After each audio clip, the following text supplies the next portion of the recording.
Hello guys, yan po nakikita nyo na yan, ayan ang Calamba Rizal Shrine. Yan po tayo papasok ngayon dahil kahapon galing po tayo sa Calamba nga. Ngayon, pupuntahan naman natin itong bahay ni Dr. Jose Rizal. Ayan, tara po halika at samahan nyo ko na pasukin natin ang kanyang bahay. Okay, let's go! O, ayan. Dito sa bungad pa lang, pagpasok natin, makikita po natin yung kanilang karawahe. Tapos, dito sa may entrance door, nandito po yung donation box. Wala nga po palang entrance fee dito. Meron lang donation box. Depende po sa'yo kung maghuhulog ka po dyan. Wala pong sapilitan. Ayan po, at syempre, makikita po natin yung nasa wall yan. Meron po mga nakalagay sa wall. Syempre, yung mga nakalagay po dyan, nakasulat po dyan, is yung mga about sa kanya. And ito po yung pinakabuong bahay niya. Meron po siyang isang maliit dito. Diba? Ang ganda po ng kabuuan ng bahay niya, in and out. Ito po pala malaking pinto na to. Yan po yung dating entrance. Yan po yung main entrance. Pero binago na po nila. O yan, tara po, wag na nating patagalin pa. At umakyat na po tayo doon sa taas para makita na po natin yung mga kwarto-kwarto doon. Napakalaki rin po nung area doon sa taas. So, kung ano yung area dito sa baba, ganun din po kalaki yung area doon sa taas. Parang mas malaki pa nga doon sa taas. O yan, eto po dito. Una natin puntahan po yung kanilang room. Okay, yung room po nila dito, pagpasok mo sa isang area, meron pong parang pinakasalas, yung tambayan po nila na meron dalawang table. So, tapos, magkatapatan po yung girls room at yung boys room. Sa boys room naman, kasama din po doon yung room ng parents ni Dr. Jose Rizal. Ayan po eto po yung boys room. Ayan. Ito po yung room ni Dr. Jose Rizal. Ayan. And dito sa tapat po nito, nandito naman po yung room nung parents niya. Ito po.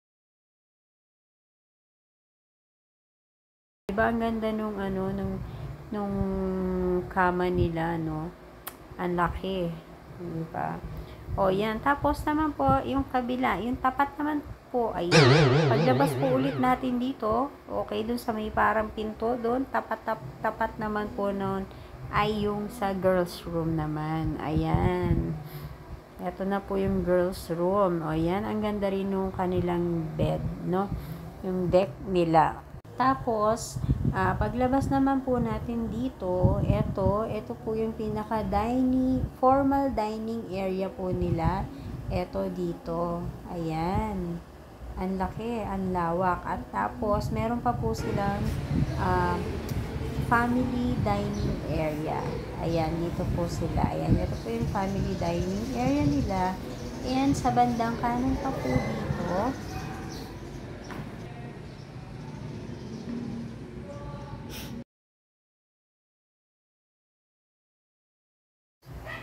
ayan, dito po, ito naman po yung kanilang, ayan. Ito po yung pinaka-kitchen nila.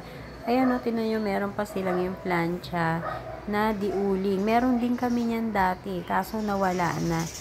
Ginagamit ng nanay ko yan. Mas maganda siyang pamplansya. Ayun, yun po yung kitchen nila. And paglabas po dito, ito na po yung exit. And makikita po natin dito, yan yung tanawin sa labas. Tapos, yung kanilang comfort room dito. O, diba? Yung sinaunang style pa ng comfort room noon. Yung kanilang comfort room. O, ayan, diba? Ganyan yung style ng comfort room nila. Tapos, dito, ayan, yung sa bathroom, ayan naman po, yung mga banga pa yung ginagamit nila. And, ito po, yung wishing well. Ayan, pag first time mo pong pumunta dito, pwede ka pong mag-wish. Ayan, ihuhulog mo lang dyan yung coins mo. Okay, and punta naman po tayo sa baba para makita natin yung ganda at lawak nitong kinatatayuan ng bahay na to. Ayan, diba dito pa lang sa taas, kitang-kita mo na napakaganda. May mga puno na mga nakatanim. Ayan, tapos po pagbaba po natin dito, ayan, makikita nyo po yung kabuuang itsura ng bahay dito sa likod. Napakaganda po, napakaganda rin po ng tanawin, 'di ba? Kasi bukod sa marami pong puno pa ang nakatanim dito, napakalawak po talaga ng bakuran na ito. Ayan, 'di ba? Nakikita nyo? Yan, ang lawak ng ang lawak-lawak, 'di ba? Tapos ayan, ang ganda nung pinakabuong bahay niya. Ito po yung sa may pinakalikod. O yan, tapos yan, ang view, ayan, yung mga puno, marami pa sila. And ito po pala yung kubo na to, ayan, sobrang tagal na rin yan. Yung kubo na yan po, nung mga bata pa po kami, naaaktipan po namin yan. Hindi ko lang po alam mo yun kung pwede pa po itong akyatan. Kasi medyo matagal na rin naman po. So, hindi ko po alam kung pwede pa. Yan, tapos dito na po tayo sa may gallery. Bago tayo pumasok sa gallery, makikita nyo po ito, yung bilihan ng souvenir. So, kung gusto nyo pong bumili ng souvenir, pwede po kayong bumili dito. At ayan, ito po sa loob ng gallery kung saan makikita nyo po sa wall nakasulat yung mga information about kay Dr. Jose Rizal and yung ibang mga maliliit na statue or maliliit or yung mga damit pa, mga ibang kagamitan nandito pa rin. And merong statue dito ni Dr. Jose Rizal, nag-selfie video po ako dito. O yan, kaya ano pa pong hinihintay nyo? Pumunta na rin po kayo dito sa Rizal Shrine, Calamba Rizal Shrine, para po magkaroon po tayo, makita nyo po yung buong bahay niya at na talaga naman po na napakaganda. And maganda rin po to kasi marami po tayong matututunan about ito kay Dr. Jose Rizal. Although meron naman na po sa Google na masa-search, pero mas maganda pa rin na mapuntahan nyo po ito. Napakaganda and sulit na sulit po.